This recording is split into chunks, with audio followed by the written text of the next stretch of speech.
বিরোধী উপনেতা বোধহয় কিছু বলতে চাইছেন, কোনো অসুবিধা নেই।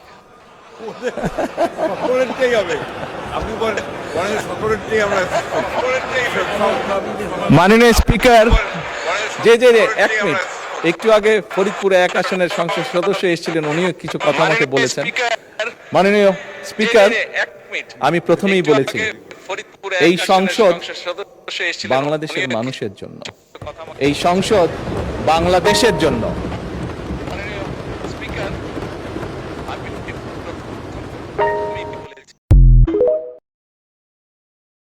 নবী করিম সাল্লাল্লাহু আলাইহি সাল্লামের যে ন্যায়পরায়ণতা, সেই ন্যায়পরায়ণতার আলোকে আমরা দেশ পরিচালনার সর্বোচ্চ চেষ্টা করব। আজ যদি আল্লাহর নেতাদের কাছেও আমার একটা আহ্বান থাকবে যে নেতারা আপনারা যার যার এলাকায় আপনারা জানেন করবেন, তাদেরকে নিয়ে বসে, কিন্তু আপনারা দয়া করে পকেট কমিটি কেউ করে দিয়ে না।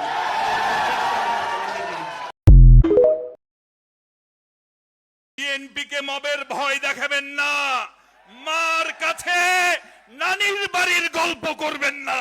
জনগণের ভোট ছাড়া ক্ষমতা বিএনপি হারাম মনে করে, হারাম মনে করে। রাজনীতি করবা ভালো কথা। ও দাদি, ও দাদি, আমি তোমার দিওয়ানা। ও দাদি, ও দাদি, একটু আদর করো না।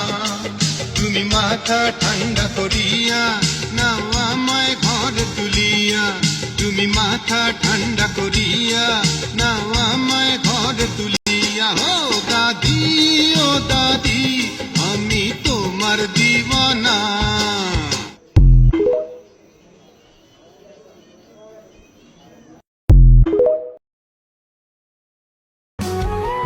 বিএনপি দীর্ঘ সংগ্রামের পথে যারা জীবন দিয়েছেন, আহত নিহত হয়েছেন, মিথ্যা মামলায় কারাবরণ করেছেন, সীমাহীন হয়রানির শিকার হয়েছেন, ক্ষতিগ্রস্ত। নেতা হওয়া সহজ নয়। পদ পেলেই আপনি নেতা তা কিন্তু নয়। নেতা হতে হলে উদার হতে হবে, কর্মীদের ভাইয়ের মতো আগলে রাখতে জানতে হয়। অনেক বড় বড় পদধারী ব্যক্তিকে দেখেছি যাদের পদ চলে যাওয়ার পর তাদের পাশে আর কাউকেই দেখা যায়নি। বিপরীত সত্যি বললে যদি শত্রু বাড়ে, তবে সেই শত্রুতা আমার গর্ব।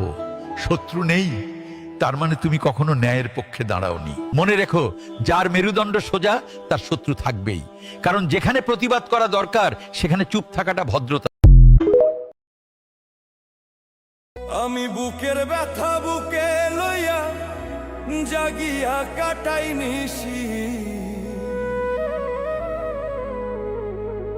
জগতের মানুষ এখন ভালা না বেশি।